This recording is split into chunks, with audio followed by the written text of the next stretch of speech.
Hey guys, when people talk about the biggest turning points in the history of Street Outlaws, the answers usually vary. Some point to the very beginning of the show, when the Oklahoma City crew first introduced their list to the world. Others highlight the rise of No Prep Kings or the out-of-town grudge races that closed out Season 1.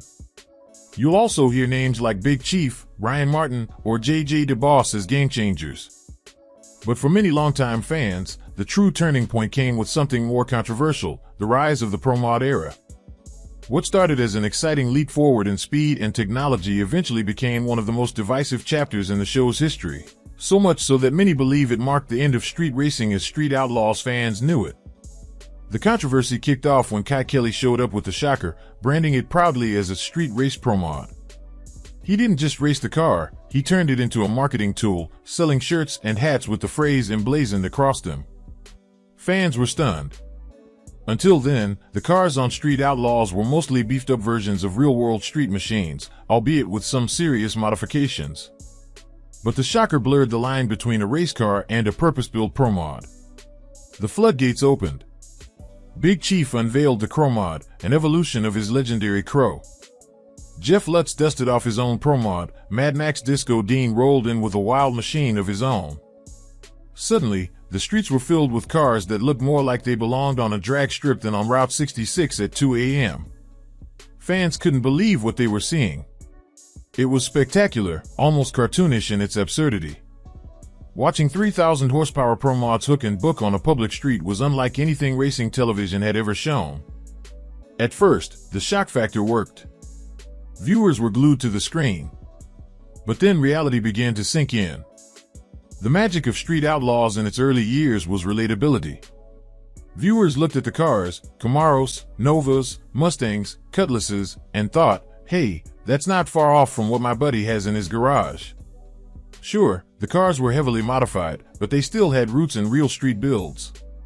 Promods changed that. They weren't cars you could see at a cruise night. They were purpose-built race machines with carbon fiber bodies, tube chassis, and engines tuned for one thing only: maximum speed. The first time fans saw them, it was jaw-dropping.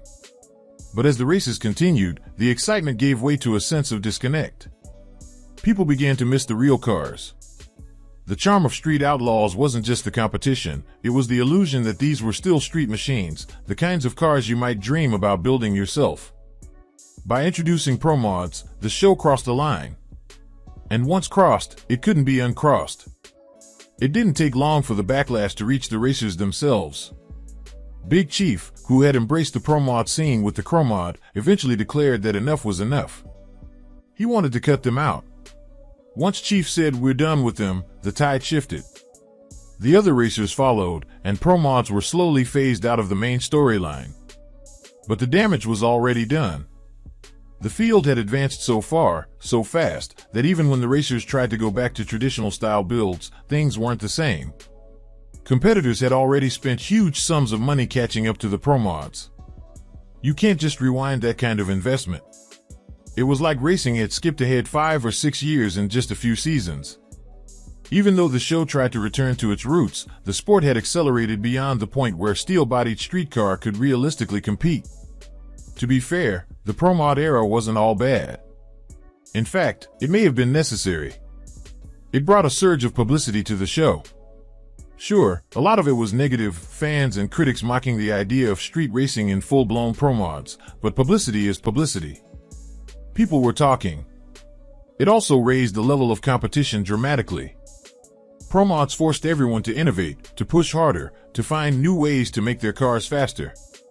Without that leap, Street Outlaws might never have evolved into the powerhouse brand it is today, spanning spin-offs like No Prep Kings and JJ DeBoss's Street Outlaws, Memphis. In many ways, the promods acted like a fast-forward button. Yes, they disconnected some fans from the everyman appeal of the show.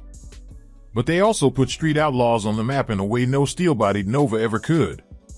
When JJ DeBoss debuted his Memphis spin-off, its success underscored exactly what had been lost. Viewers loved the Memphis cars because they felt authentic. They weren't promods, they were big-tire hot rods that looked like something you might see cruising around on a Saturday night. Fans could relate. They could imagine themselves in those cars, not just spectating from the sidelines. That contrast made it clear the promod era had been both a blessing and a curse.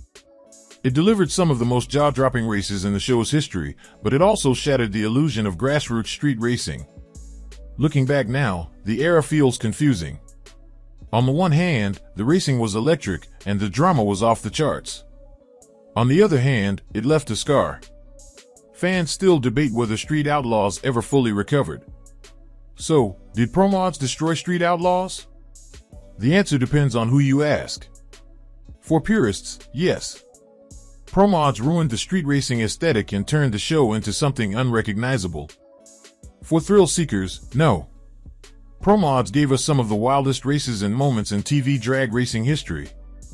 For the sport itself, the truth lies somewhere in between. Promods sped up the evolution of street racing, pushing it to heights it would have eventually reached anyway, just much faster than anyone expected. The era is over, but its impact lingers. Even today, when racers line up in No Prep Kings or on the street list, you can still feel the influence. The cars are faster, the builds are more extreme, and the competition is fiercer. Whether fans love it or hate it, the promod chapter of Street Outlaws proved one thing: street racing, like any motorsport, can't stay the same forever. The promod era will always be remembered as a turning point in Street Outlaws. It was a period of jaw-dropping speed, heated debates, and some of the most spectacular racing television has ever seen. But it was also the moment when the show left behind its most relatable roots and entered uncharted territory. For many fans, that felt like the end of real street racing. For others, it was just the beginning of something bigger. Either way, there's no denying it, the promods changed everything. And once they hit the streets, there was no going back. When longtime fans look back on the early seasons, they often describe them as relatable and raw. Those first years were defined by cars that looked like something you could build in your own garage. Sure, they were fast, and the builds were expensive, but there was still an element of accessibility. You could point to a Camaro or a Cutlass and say, "I've seen one of those at my local car show." That connection was part of what made the series so addictive. Promods, however, disrupted that connection. To the casual viewer, they were futuristic and intimidating. To racers, they were an opportunity to push boundaries. But for fans sitting at home, they started to feel like props for a TV show instead of real street machines. That perception gap is what fueled so much of the backlash. The racers themselves were divided. Some, like Chief, embraced promods at first before later turning their backs on them. Others leaned into the performance advantages and never looked back. The tension wasn't just between the fans and the show, it was within the racing community itself. You had people who wanted to preserve the image of authentic street racing, and others who were chasing wins at any cost. Financial strain also played a role. Building a promod-level car costs exponentially more than upgrading a traditional steel-bodied ride. Racers who couldn't keep up financially were pushed out, creating a widening gap between the haves and have-nots. The competitiveness of the list suffered because only a handful of racers could realistically afford to compete at that level. This change also altered the culture around the show. Early Street Outlaws was about more than just horsepower, it was about characters, rivalries, and the DIY spirit of the street. Promods shifted the focus almost entirely to engineering and technology. While that produced jaw-dropping speed, it left behind some of the gritty charm that originally drew viewers in. Another ripple effect was the shift in how new racers entered the scene. Back in the day, someone could show up with a decently fast steel car, climb the list, and make a name for themselves. During the promod era, newcomers had little chance unless they showed up with a six-figure machine. That barrier to entry discouraged fresh faces and slowed the introduction of new storylines. In hindsight, the rise of No Prep Kings seems almost inevitable. With promods making the streets less relatable, the franchise needed a new direction. No Prep Kings became that outlet, giving racers a place to run their high-dollar machines in a format designed for them, while allowing the original show to attempt to return to its roots. It was a compromise, though not one that satisfied everyone. Interestingly, the backlash against promods highlights something unique about Street Outlaws. Fans care about the authenticity of the cars as much as the competition. In most motorsports, speed is the only metric that matters.